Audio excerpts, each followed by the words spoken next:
I'm Mark Gagan, and you're listening to a special episode of The Voice of Insurance, produced in association with the Oasis Loss Modelling Framework. In today's episode, we're getting to grips with all the key questions surrounding the highly important issue of exposure management and modelling in our sector. Models are a core part of our business, but as we've come to rely more and more heavily on their output, many fundamental questions arise. For instance, how much of a worry should it be that the market is dominated by two very large players? Or do enough C-suite executives really understand how models work or know the right questions to ask of their exposure management teams? And are we any closer to finding efficient cross-industry ways of making sure that the exposure data upon which our modelling is based is accurate and easily transferable in digital form? To assist me in this task are three people with vast experience in attacking these questions from all angles. Emma Watkins is the Head of Exposure Management and Aggregation at Lloyd's, and as such has oversight of one of the largest combined books of business anywhere in the world. Rupert Atkin is an underwriting veteran who has had a long and illustrious career. The former CEO of Lloyd's underwriter Talbot is also a former Deputy Chair of Lloyd's and Chair of the Lloyd's Market Association. Rupert currently serves on multiple boards, including as Chairman of Lloyd's businesses ARC Managing Agency and Carbon Underwriting, as well as a Director at brokers Amwins Group and Alwyn Huff Johnson. Finally, Dickie Whitaker is the founder and CEO of the not-for-profit open-source modelling platform, the Oasis Loss Modelling Framework. Dickie can trace his long career back to the foundation of cat modelling firm Equicat, and also spent over a decade in senior roles at reinsurance broker Guy Carpenter. Most recently, he founded the open peer-reviewed Journal of Catastrophe Risk and Resilience. It's clear our panel is well qualified for the job, but what I enjoyed most about this gathering was the ease and good humour with which my guests took on the subjects in hand. This could have been a dry and academic affair, but it was absolutely nothing like that. The conversation is lively and positively buzzes with energy. One last thing before we get going, Oasis has produced a fascinating report that makes a great accompaniment to this podcast. It's called Navigating the Storm, and has been authored by a group of the world's top exposure management experts to serve as a guide to the C-suite on this key topic. I read the report as a way of preparing for this podcast, and I can highly recommend you do too. There's a link in the notes. But now it's time to get down to business. I really enjoyed my time with Emma, Rupert and Dickie, and I think you will too. Enjoy the podcast. Emma, Rupert and Dickie, welcome to the Voice of Insurance. Good morning. Thank you. We're here to talk all things exposure management and modelling and other things. But Emma, you're Head of Exposure Management and Aggregation at Lloyd's. That's a big job. We're talking about models. What is the current market for cat models? Is it innovative enough? And do you think the market's got all it needs? I think that's a very big question. Or do you think you could always model more things? You can always model more things. I think the market has what it really needs. And I couldn't possibly say anything otherwise. But there's always room for more. I do think that catastrophe models and catastrophe modelling is a lot more innovative nowadays than maybe it was 10, 15 years ago. 10, 15 years ago, it was really dominated by two players. There wasn't much room for anything else. It's a lot more open now. And there are continually new models, new techniques being employed, being brought in to solve the new problems, mostly new problems, but even some of the old problems that we just hadn't been able to get to grips with before. So computing technology has enabled us to do more. And there are companies who, for example, companies who've come through the Lloyd's Lab who really are innovating in this space, like Renew Risk, finding ways to model renewable energy, new flood risk modelling companies, wildfire risk modelling companies. There's a lot of space now for smaller, more innovative companies to be bringing out new models, new techniques. And there's an ecosystem that exists that they can work through and access the market through. So I think we're actually making really good progress in that space. Rupert, you've been a consumer of models, someone signing off the checks to buy those models over many, many years and all your different guises over your career. Do you agree with that? I do, but I think what is really important to understand is that modelled output is not a definitive answer to some of the problems that we face as underwriters. And if you indulge me a minute, I think it's worth just cycling back to how they all start and why we have them. So as a marine underwriter dealing with mobile assets, you don't really have issues of aggregation other than possibly in ports and that sort of thing. As soon as you go ashore, you've got a problem, because in its most limited form, I was also a terrorism underwriter, and that has a relatively small footprint. And as long as you've got mapping tools and adding it up, you don't really need much more than that, although since my time, I gather models of blast around buildings and this sort of thing to get more technical about it. As soon as you then add in riot and war on land, as that terrorism market softened, you've got bigger and bigger problems. And war on land obviously creates a lot of challenges. And what I'm trying to say is that if you're a property underwriter, conventional property underwriter, with the footprint of a hurricane or an earthquake, which is very, very different to the footprint of a terrorism blast, you are going to have enormous numbers straight away as gross aggregates. And you need something like a model to help you interpret those numbers. And actually, they exist in order to let property underwriters write more business than they otherwise would have done without interpreting the aggregates. Because if you just had the cold aggregates, you'd fill up straight away.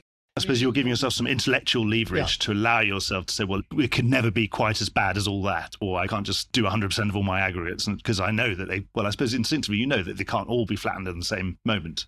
Well, you add up what's in a path of a storm or an earthquake, and it's going to be billions. So you've got to have some way of actually getting comfortable with the fact that you've got billions on your book. But modelling must therefore be just a fundamental part of the process of underwriting. It's how do I get my head around all this stuff? It is, but I think it's important to realise that it is only a very educated technical guess, which is why you end up with a probability at the end of the day. You're setting odds on something happening. It is not the answer. And they need to be used in conjunction You're with the other underwriter. You've got to give yourself that bit of margin for any kind of error, haven't you, I suppose, if the market will allow you to. But sometimes in certain circumstances, I mean, people are learning all the time, aren't they? With every event, I'm sure Milton will change the way some of the models are calibrated.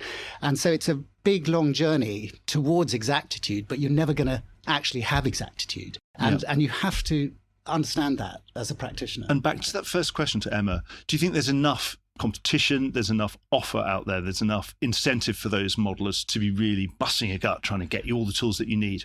I'm probably not close enough to it to really answer that, but obviously we've got a marketplace that's dominated by two providers, and Oasis have done a great job in trying to sit alongside, augment, model different perils in different territories, which some of those two big modelers perhaps don't concentrate on as hard. And so I think when you look at it in the round, there's probably enough opportunity out there and enough competition to provide a rounded product for an underwriter that wants the different perils in different territories. But not everybody writes books that are big enough for some of those more minor territories and minor perils. Well, I suppose my analogy would be, well, on understanding your risk and getting better handle on the probability of that risk hurting you, then I suppose if there is this war going on, then if the modelers are selling bullets, then they're always going to have a good business, aren't they? If the war's never really going to end, no one's going to declare a truce in this war. Dickie, you've been working on a really interesting report, which there'll be links to it in the notes, and I recommend everyone listening to the podcast should read up on. It's called Navigating the Storm. In that report, there was a phrase that jumped out at me, was a description of the market for catastrophe models as being commoditized. Rupert's already mentioned about there being two dominant players. What do you mean by commoditized, and what would the consequences of that be? Well, I mean, I think the commoditization thing was something that people throw at me occasionally, and they say, hey, I've got an ecosystem of other models.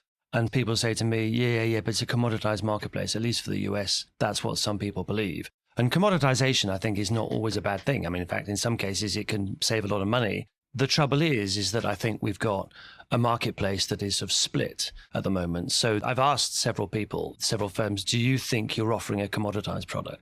And they laugh because they go, of course we're not. If you're Renry and Swiss Re and SCOR and some of these other organizations, they pride themselves on being able to dissect the risk that they face and underwrite in the marketplace to be able to produce a solution that they think is different from everybody else. So there are people who are selling non-commoditized products, but there are people that are consuming it and measuring it in a commoditized way because they don't have an alternative way to look at it. And I think that differential is both an opportunity and a risk, right? It's a risk if you're only viewing the risks in one way through one lens. I don't think that's ultimately terribly good for shareholders and employees. And then there's other people that are very much doing that. I mean, vive la différence, we want to see that diversity in the marketplace, but I'm in a sense trying to raise the bar for everybody. So I want all people to get better access to different views of risk, multiple models, filling the gaps, unmodeled risks, and critically, to some of Rupert's points, I suppose, in a way, It's like the usability of these products is really, really important too. So decision theory plays a very key role here, and we,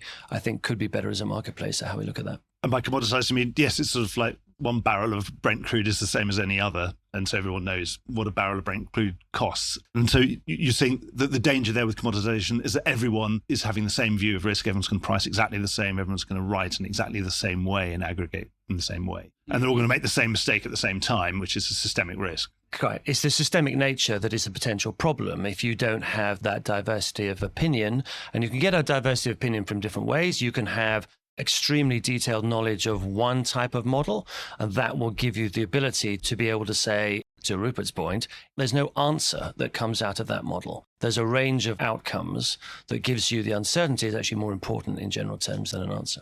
Emma, does it really matter? I mean, obviously, one good thing about commoditization, I mean, the good thing is that it can bring the costs down and also brings that currency. We all know Microsoft has commoditized PCs, but that's probably quite a good thing because we all know how to turn one on, we can all make it work. And some people use Macs, but that's about it, isn't it? But that is actually quite a useful thing, is that when you get a new job, you don't suddenly have to learn a new computer system that's completely different from the other one. And of course, you can learn all those nuances and foibles. If you become really good at one of the models, then of course, then you know where it's really good and where you need to fill in. That's definitely fair. And in my past life, in past roles where I've not had the resources to license multiple models, I would put all my effort into understanding one model and then adjusting it and adding to it and maybe taking away from it and making sure that I get my view of risk exactly right, even if the base software that I'm using is one piece of software. I do agree that there is a danger when the whole market is using one model or two models, that there's a danger of the risk or the capacity that's being sold being commoditized. But actually, we did a piece of work this summer with the market, with the Lloyd's market, and each firm told us how much they adjust their catastrophe models. And I don't believe there's a single firm in the Lloyd's market that isn't adjusting their base catastrophe modelling software. So syndicates are not just taking the output from a cat model and saying, there's my price, or there's my PML, or that's the amount of capital I need. They're doing a lot to adjust that. So it's highly unlikely, actually, that you will find more than one firm that has the same view of risk and would put exactly the same price on a single, say, dollar of property cat capacity. Do you think you get variation as well because of the rigour with which individual businesses approach the actual data that's coming into the models? Absolutely. So I can remember one of my Validus colleagues putting up a slide and saying, well, before we had a look at this set of data, this is an office building. And then he puts a picture up of a wooden church. Yeah. And actually it's a wooden church. Yeah. And so, I mean, things like that make a massive difference if you're paying close attention and somebody else isn't. Also, in Katrina, I was telling Dickie this, we had a very different modelled loss to our actual loss because we unfortunately wrote some casino barges, excess of $500 million, and they didn't have a place to put it in the model. So I think they got entered as mobile homes or something. Yeah. So yeah. It's a real illustration of how they're only as good as the data you put in them. Obviously. Absolutely. So you're now the honorary mayor of Biloxi, Mississippi. I was not happy. It's a rare example of non-marine underwriters writing marine risks. Marine underwriters are normally accused of writing non-marine risks. Well, Emma, I want to pick up on what you said before. You were a single carrier and you had to sort of cut your cloth to fit the budget that you had. But now you're at Lloyd's. Presumably you can model the models and you can have all the models you want. Actually, at Lloyd's, we don't license any catastrophe modelling software. So the syndicates do all of their own modelling, and then we have something called the Lloyd's catastrophe model, but essentially that's just one big aggregation engine. So we take all the outputs from the syndicates models and then smush them all together to get to a market view of risk. So actually the Lloyd's market level numbers are a blend of nigh on 100 different views of risk. Each syndicate is modelling their risk in the way that they believe and that they've validated to be most appropriate for their risk. So they'll have chosen the software, they'll have done the updates, they'll have loaded or discounted. They will each have done the amount of work that they deem appropriate to reach their view of risk, and then we will take that. So what my team does is it spends a lot of time with the syndicates, making sure that the syndicates have done a good job of that. I suppose no one's ever going to create a model that's just for Lloyd's, that you have to do it yourself. Yes, exactly. Well, it was interesting you mentioned just right at the beginning about all different innovations going on and how you were impressed with what's going on. Well, Dickie, can you add to that? All your work at the Oasis platform is being designed to create a place where all this innovation can flourish. give us a bit of an update on what's going on, what should we be expecting? There's all these new perils. Well, I think... they're old perils, sorry. Yeah, no, exactly. New models. They mostly are old perils, but I agree with both Emma and Rupert saying there's been improvements. I think that's unquestionably the case. But I think a question I would have is, are the improvements sufficient for what the market needs? And is the pace of innovation as much as it needs? And I'm afraid that if I was a school teacher marking that particular paper, I might say it's not enough. And part of that comes from people telling me around the marketplace that they're just not satisfied with the pace of change, or with the change required in certain aspects of how we look at our business. It's almost exactly 30 years since I first started in the cat modeling space, helping to start a company that doesn't really exist anymore called Equicat. And I remember vividly at that time being asked some questions about how we deal with uncertainty, about business interruption, and some other things. This is obviously pre-climate change conversation that we're not really good enough at answering. And, you had somebody on your podcast fairly recently that said, we haven't got sufficient tools to handle the change we've got from a changing climate right now. So I think we need to be doing more and we need to accelerate this. And I have a feeling, which is part of the reason why we've published this report called, Navigating the Storm, but the feeling that some senior executives aren't quite up to speed with what's going on. And that means a whole range of things, like, have we got sufficient efficacy in the models that are available to look at climate change, or is it just too hard? BI, we've just still got a black mark on BI. Yes, we've got lots of new models, and I think there's been some of those mentioned already. We've got a new ransomware models coming out fairly shortly. We've got ones on renewable energy. So that's all good. But I think costs in the system are still excessive. And I think our business needs to be more efficient. And exposure management is a key area which is expensive to run and needs to improve. What about this fundamental problem of all models that all data is by definition a piece of history, something that must have happened, otherwise it couldn't have been recorded. And the problem we're now facing, we've mentioned climate change, and we talk specifically about climate change, is a forward-looking problem. It's projecting this thing forward, and we don't necessarily have the data because it all happened quite quickly. How do we address this? And are you optimistic that models are going to start being able to take into account this forward-looking problem rather than just the backward-looking problem that they've been able to solve so far? You mentioned data, and you mentioned data being a snapshot of history, and we could be talking about exposure data. And yes, exposure data is a snapshot, and sometimes it's very out of date. And while you could be fully accurate on a building's construction and occupancy and all of those characteristics, what you probably don't have is actually today's value in that property. So I think all the solutions that are out there that people are beginning to invest in to understand insured values and inflate values for today's values, all of that work is very, very important. Then there's the climate change angle and how the risk environment is changing. There's two levels to that as well. There's, for example, cyber, where the risk environment is changing really, really rapidly. But perhaps technology is better placed even to trace that risk and perhaps project it, because it's all interlinked. Climate change is a very different kettle of fish, in my opinion. It's slow, incremental. The change year on year from the change in the climate is very, very small and is dwarfed really by the other factors that are uncertain about the environment of risk that we sit in. The multi-decadal cycles, annual cycles, cycles of indeterminate length like ENSO. Those kinds of cycles can have much, much bigger impacts on the hazard that you face in 2025 than climate change will have for the climate in 25 versus the climate in 24. That might be a fraction of a percent difference, whereas what stage ENSO is in will have a much greater impact on the number of hurricanes we see next year. So it's really important, actually, I think, to try to understand both, but not to take any swift, right, climate change is a thing, we're going to load our models by 5% because we think the losses next year are going to be 5% worse than the model is telling us. That's too simplistic. Because, of course, some of these things, you obviously have a higher temperature can load more water into the atmosphere. That's obvious. I mean, we're learning that all the time. But at the same time, could create more wind shear and make it harder to form hurricanes in the first place. So, there are lots of contradictory effects, aren't there? And I do believe, and I will give all the model vendors on all the platforms some credit, that cat models aren't just based on history. I mean, while the core data set for a hurricane model is probably heard at, and it's 150 years worth of hurricane landfalling data, they don't just take that, stick it in their cat model, and that's the result. The annual average number of hurricanes next year isn't what's been the annual average for the last 150 years. They take into account the latest science, the latest developments, how the climate has changed in the last 150 years to reach their cat modelled view of frequency for 2025. So it's not as simple as saying, oh, well, your cat model's based on history, so it's wrong.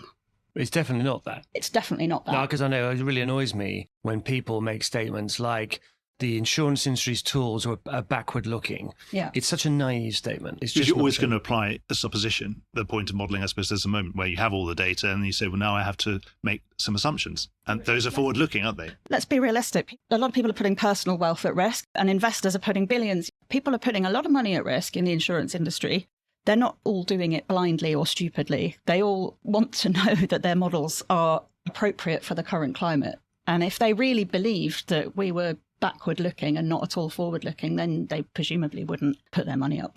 But we're not saying, right, that it's not important to be able to try and model the impacts of climate change, right? Because it is important to do that. And we need to get together as an industry to make sure we understand the evolution of the science behind this, and then work out how and when we're going to incorporate then into that how we run our businesses. And that's really, really important. And there's some really interesting stuff coming out, and we put some of it in the report from a professor that we've been working with that's produced a report looking at climate attribution for US hurricanes.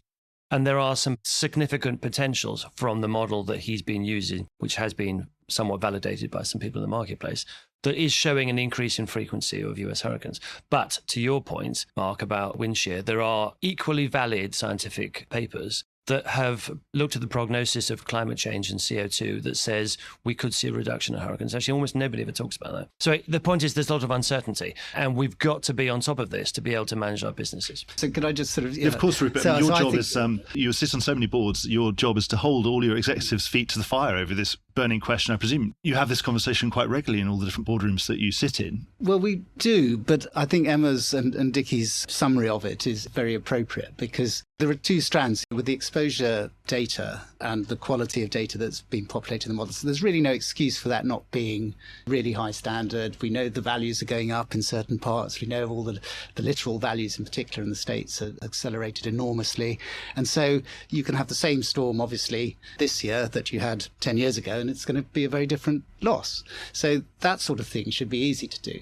In terms of frequency, I mean, I've got probably a rather sort of retro view of it, which is that I think if you just go onto the National Hurricane website or Google it or whatever, you can get frequency patterns prior to 1933, where there was less than 15 hurricanes a year. And then there's a busy cycle that goes up to sort of 1970. And then between 70 and 94, there's again less than 15 hurricanes a year. So it sort of feels like it's going in like 30-year increments almost. And the things you've alluded to with wind shear and warming, we're here for a sort of nanosecond in the terms of the history of the world. I mean, how can we say that it's inexorable? I'm not totally persuaded by that. I mean, I think we know that carbon is obviously warming up the world and so on, and that creates problems. But what about severity? Certainly, I was listening to a report this morning on the radio that looking at the largest disasters of the last 30 years, that they all were 20 to 30% worse because of climate change. We leave the probability of them occurring or not, but if they do occur, it might be 20% more. Does that make any sense to you?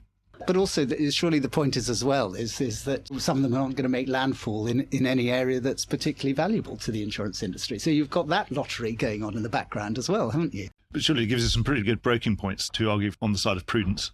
So how I would answer that is that you have to have other tools at your disposal. So having a stochastic approach to these things, as I said at the beginning, it's a really technical, well-educated guess.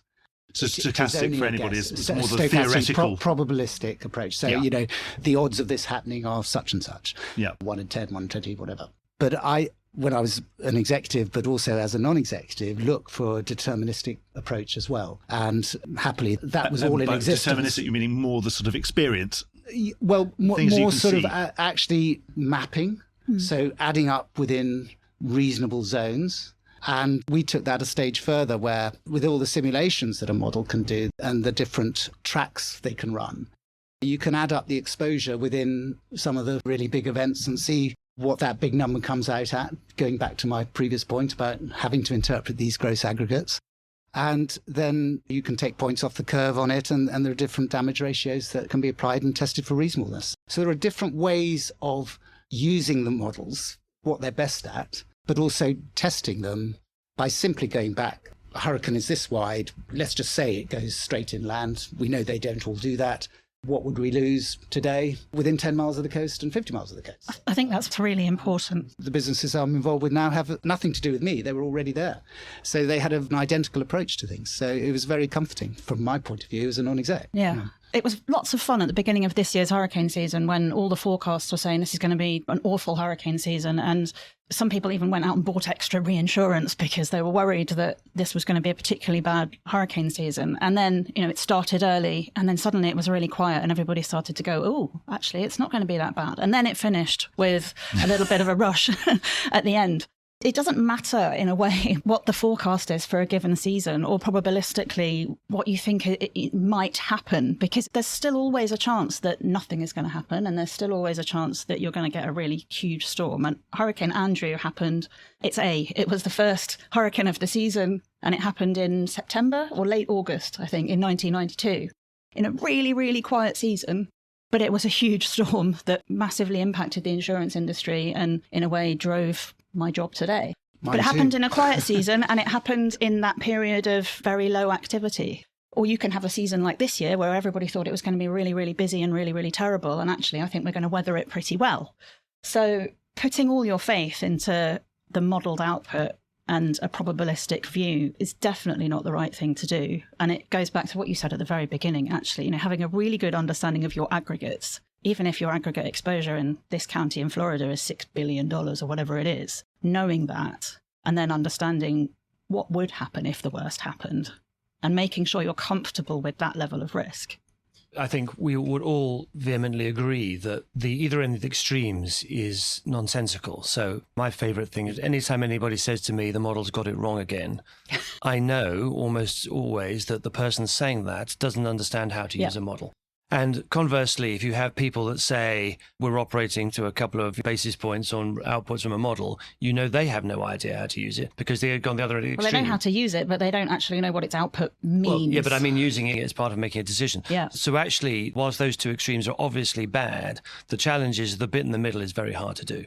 So that's where you need to not only understand the change in exposures, as you've mentioned already, Emma, and Rupert's points that he's made about looking at aggregates as a way of unanchoring what models can sometimes do, which is push you too much in one space. And the world of science behind climate change is giving us lots of information. And in some cases, that information may not be as material as others. I would suggest that it's fairly obvious, I would hope, that on wildfire, it's quite obvious that a climate where we're getting these extensive dry periods that cause ignition, that cause big fires, it's a pattern that's emerging that's partly to do with the changing climate we have. And hurricanes is a little bit more complicated. And, there are other things, and floods are definitely more complicated. But to manage these business effectively and to make sure investors are confident in the investments they're making, I think we need to be better at looking at all of these things collectively. And that's hard. And what about these other non-modelled risks? We keep talking about them, atmospheric convective storms and other things. How are we supposed to deal with them? Again, is there a way of doing this? Dickie? No such thing. Well done, Dickie. I was going to say that. We try very, very hard not to say non-modelled risks anymore. There is no such thing. Everything's modelled. Everything is there in the model somewhere, somehow. In some model. In some model, somewhere, somehow. Actually, not everything. I'll clarify that. Social inflation probably isn't. Things like that. But our climate perils, we do model severe convective storm, we do model wildfire, we do model flood. Businesses that have not believed those perils to be material to their portfolios in the past may not have been running those models because they didn't believe they were material or relevant. Now they are starting to realise that they are material. So more and more people are modelling them. That's good to hear. So it's not actually a problem and these things are modelable. They are modelable. Everything is modelable, but modelling is always a simplification of the real world. Yeah, exactly. That's the point. But actually what people have more of a problem with is they want things at the point of underwriting. And that's not always as easy. So the social inflation one is a really good example. There are significant numbers coming out of Florida as a result of social inflation, and it's hard to model.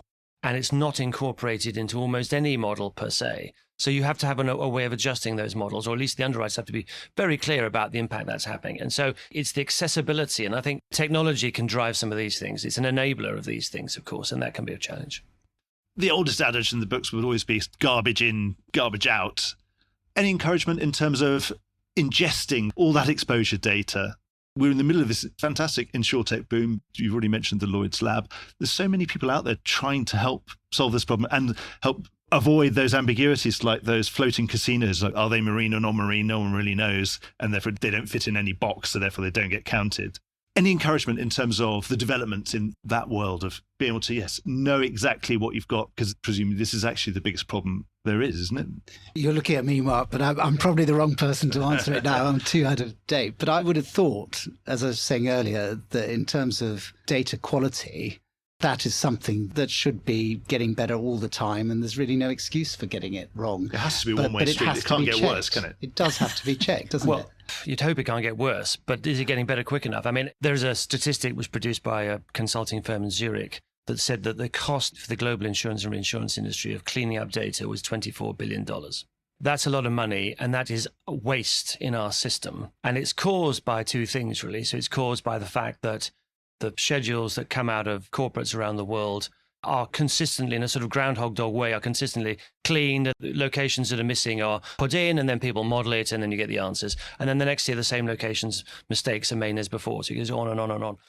There are two, to me, really important things that are happening that are going to change that. And I would suggest that AI isn't the answer, despite the fact that it's often a panacea that's pushed into this space, because that's pushing to clean up the problem downstream. And actually what we need to do is clean up the problem upstream. And the two things are Oasis maintains these open data standards, and open data standards sound boring, but they're really important, because if you can't transact business in an open way using common schemas, then actually you've got a problem. And even the banks done that before us. They, Swift instigated this in the banking world, and they have open banking standards, and we're not still there. So that's one thing. There's a firm that I sit on their advisory board called Big Ticket that's really addressing this really well. And that essentially is going upstream. So they're going to the corporates and they're going, keep your data in cat model format that can be used and never has to be cleaned up. I mean, that sort of thing is the innovation that I think is really what we need, those type of things. And it stops everybody doing the same thing multiple times. When I was sort of involved with the LMA, I sort of asked the rest of the committee, what are the things we can do once that we do as Lloyds, that we do multiple times? And cleaning up exposure management data was one of the things, but I don't think we're any further on. It's terrifying. It's been the same since I started in the industry. And in little pockets, there are people who share data and have got around this a little bit, but it's still a problem. It is still something that we want to solve. What I want to do is take it at the market level. So I want to take it upstream at the market level and potentially go as far upstream as the corporates. That's the dream. Yeah, we should go to RIMS, EMIC, Firma and say, wouldn't it be nice if every brick had a code or something? Well, yes. I mean, because a single schedule from a single insured corporate will go to 6 different syndicates in the Lloyd's market. We've seen this. They've all shared with us their then cleansed and geocoded data, and no single syndicate has got the same geolocation on one property as the others. So this, one property will have 6 different geolocations across six different silly, syndicates, isn't it? And that is bonkers, because a risk is a risk, and it is located where it is located. There is only one version of the truth. So EMIC, Firma are all involved in this initiative of cleaning up data at the corporate level. By this, in fact, the advisory board is chaired by the CEO of EMIC. But there's also government, the construction industry. I mean, the construction industry could tell exactly what they put on there because they paid for all the bits. They had to invoice for every single girder. If there was a sort of a code, like a vehicle identification number that every car has, if there was something like that for every building. Well, sorry, I know that you weren't trying to do this deliberately, but another project we're working on with the Insurance Development Forum is to produce a global exposure model. And we've got a provider that's a not-for-profit entity that didn't even know the insurance industry liked this data. And they're going to make it available at the beginning of next year. They have between 93 and 95% of the world's buildings in it. And I had a conversation last week saying, can we put a unique building identifier on it? And they went, well, we already have one. So yeah, and we could. So I think the benefits of collaboration, because all these things I do are not for profit, really can help in that space. Yes, and talk to engineers and architects. They've got amazing software that we can pretty much measure, and the sort of quantity surveyors around that. They're able to know exactly what this thing will weigh, what it will cost, and what it's made of. Obviously, they have to know all these things as their job. I mean, I always thought one of the weirdest things that never seemed to work as well as it should. I mean, I've spoken to Arup before and Mott MacDonald, some of these big engineering firms. They produce these engineered buildings, that were supposed to withstand earthquakes and hurricanes and everything else. And they build them and then they give them to whoever's going to use the property. And all that information gets lost And I keep on saying to them, why can't you make that information persist and pass it to the insurance industry? Wouldn't that be a good example of you using your engineering to the benefit of now a better, more appropriate insurance premium? They never quite seem to have got that one yet. So collaboration is going to be the key to solving a lot of these problems, or this core problem. Yes, I mean, absolutely. Collaboration is the key to solving a lot of our problems, not just this core one. Where you've got complex industry problems that are essentially pre-competitive, I think collaboration is the only way to go. But I fear that there are exceptions, of which both Rupert and Emma are exceptions in this space. But too many people see it as like a nice to have thing. You know, they go like, oh, it's a bit of collaboration, it's not that important. But actually, it drives the success, I think, of many of these problems. And we're talking literally the building blocks of all the models and all the assumptions that we're building on top of it, aren't we? Yeah, exactly. That's how scientists work, you know. Well, interesting, again, this kind of disconnect, the lack of collaboration is what's causing problems. There's often that cultural disconnect within organisations. One, Rupert, as a very senior executive within the industry of long standing, for one, do you think enough senior executives really understand the models and how to use them and where their strengths and weaknesses? We've had that discussion. So the executive who comes and says the model was wrong doesn't necessarily understand the model. And also that cultural understanding, again, that collaboration within, are you good enough as organisations of interrogating some of the technical people who perhaps should be informing the underwriters better, for example? I can't answer for all the organisations I'm not a part of, but I think it's absolutely key that as a non-exec director, I happen to be one with an underwriting background, but marine originally, okay? So in a sense, it's a strange world for me as well. But, you know, I sit with other non-execs who are lawyers, investment experts, financial background, and inevitably they're going to pick up information in this sort of very specialist area along the way. And we are very dependent as non-execs on having exposure management executive experts either coming into the board or being part of the board, and very dependent on them being honest about model limitations and not saying this is definitely what we're going to lose in a 1 in 100, and having these other approaches to the very difficult problem of trying to avoid the risk of ruin. So I think it inevitably varies from organisation to organisation, but I think you have to ask the right questions and you have to have the right openness from the executives that you're involved with. Do you think you get enough training? You can get given a car and you have to go and get a driving license before you can do it, and you'd have to have driving lessons before you can pass your driving test. Do you think execs should be, you know, they couldn't just buy a model out of a box and then expect to know how to run it? I think it's a great question. You know, I've had to sort of learn on the hoof and in a way, the hard way, you know, after 9/11, sitting across a boardroom table, being told that we've just had a 1 in 500 year event by my non-marine colleagues when I was only writing marine business at the time. And the capital had gone and the business had gone. So the probability is no help to me.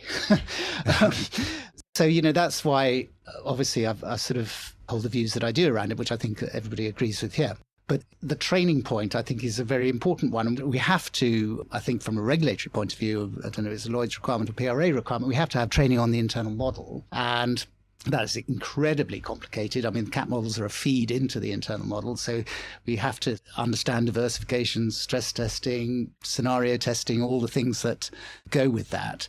I think it would be a very helpful thing to actually have a similar training exercise on CAT models, because they're not the same, but they have the same issues that people need to understand, and it's very important to understand the limitations, and then you can have a completely different conversation, I think. I think something you said at the very beginning in response to this question about having people who are well versed in this area or who have this background on the board, or at least as part of the exec, as part of a senior management of a business, can be really, really helpful.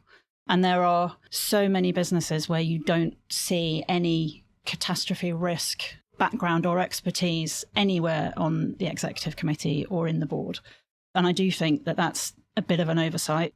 But key, even for that to work, if you've got the right communication in place and you've got people who are skilled at communicating the right facts in the right ways and actually helping the board and the exec understand this stuff, then maybe you don't need those people on the board.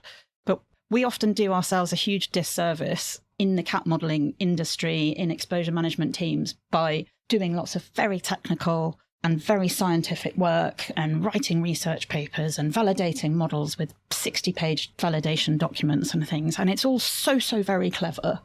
But sometimes you haven't got anyone who can translate that into the kind of language and the kind of information that the decision makers need. So if you invite one of your model validators to give training to the board, it needs to be someone who isn't just going to speak in PhD language. It needs to be someone who can communicate what you need to know rather than everything they know, and you have to work out what of that actually matters.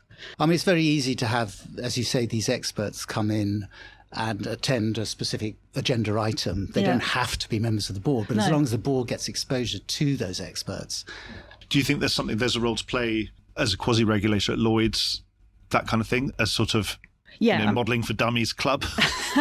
Not for dummies, for executives. Modelling. Well, I mean, that's what Dickie's written, isn't it? We try not to call it that. The questions you need to be interrogating of your PhD person. Yes. And as part of principles-based oversight, we look at the culture and we look at the level of discussion that happens at executive committees and on boards on this subject matter. And we notice when, for example, when we have strategic business discussions with syndicates, some syndicates bring their head of CAT or head of exposure management to those meetings and include them in those strategic discussions.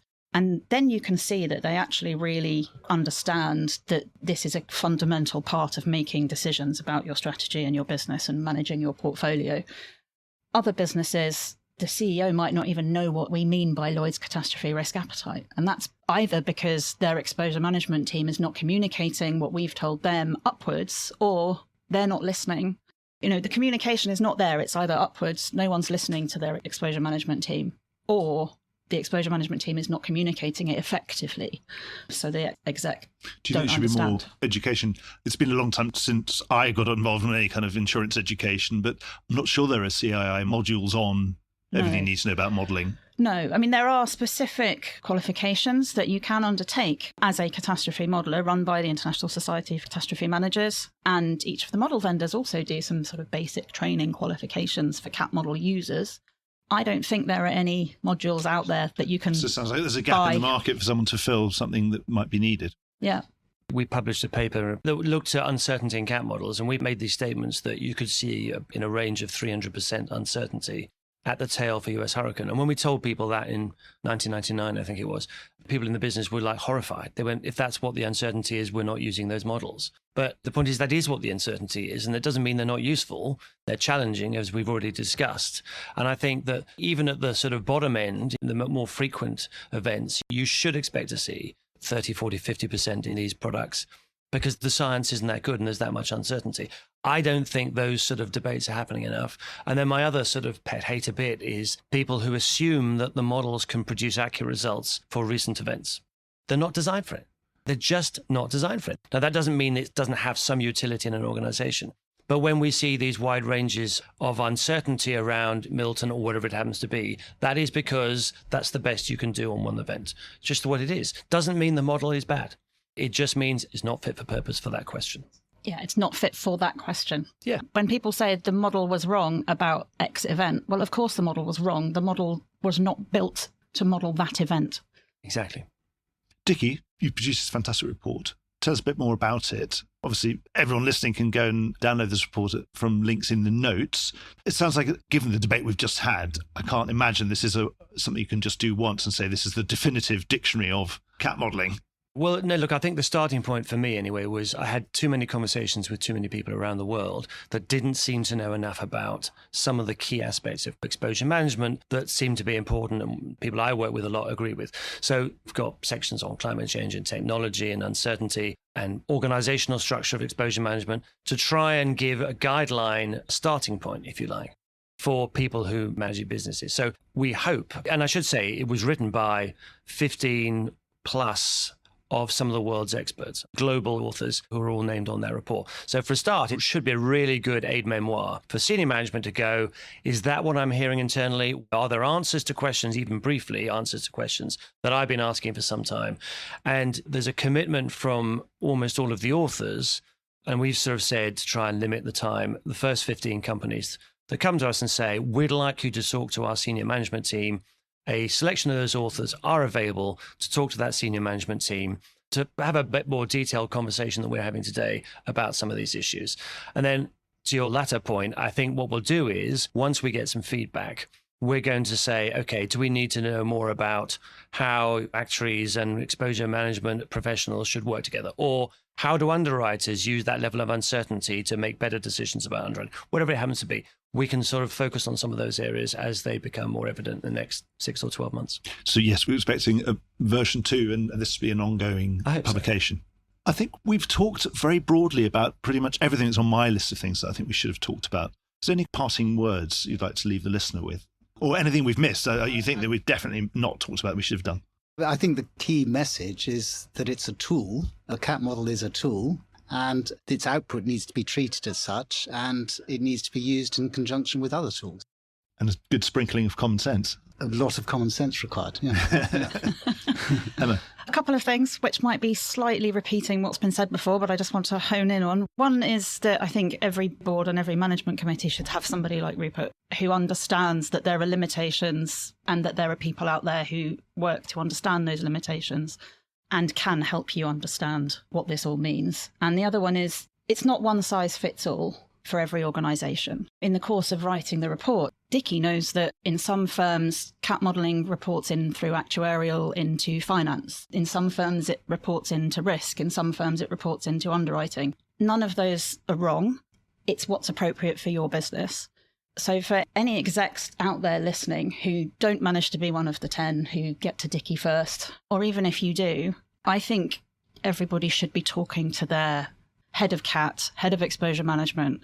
Have a session, even if it's just a one-off brainstorming type session, but every senior exec should spend a bit of time with their CAT team and perhaps discuss this report and go through the areas in this report and think about how are we addressing each of these areas in our firm and is it right? But include your CAT team in those kinds of discussions. I would say that we're making some progress over the last few years, but it's too slow. And I think we need to accelerate improvements in the area of weakness. And I think we need to use collaboration more effectively as part of that process. And there are groups of people that I'm involved with around the world. Some of them centered around the company I started, Oasis, and there's some other ones too, that are trying to solve these problems. And I would really suggest that people think about whether or not they're getting the solutions they want. And if they're not, find other people with a common cause. So we need to embed all this thinking at the top of boards, understand that there's a lot of uncertainty, but then uncertainty is what makes a market, so long may it continue. That's what risk is. Thank you so much, everybody, for all your participation. I've really enjoyed it, and we'll have you back on the show when report number 2 comes out. Thank you very much. Thank you, Mark. Well, I hope you enjoyed today's episode. If you did, don't forget to subscribe or leave a like or a review or recommendation on whatever podcast platform you used to access this programme. These really help get the word out. Before we go, just a quick reminder that advertising slots are available here and in other places in the Voice of Insurance podcasts. Podcasting is the fastest growing medium and attracts a high quality audience of key decision makers. It's also an intimate medium where you, the listener, are right in the room with me and the interview subjects. Needless to say, that means it's a great way of getting your message out directly to an audience because you know you've got their full attention. It's also very cost effective. So get in touch with Mark at thevoiceofinsurance.com to find out how you could be speaking directly to the industry. Voice of Insurance is produced by me, Mark Gagan. Music was written by Anna Gagan and produced by Carlos Gagan. Check out more podcasts and written comment pieces at www.thevoiceofinsurance.com.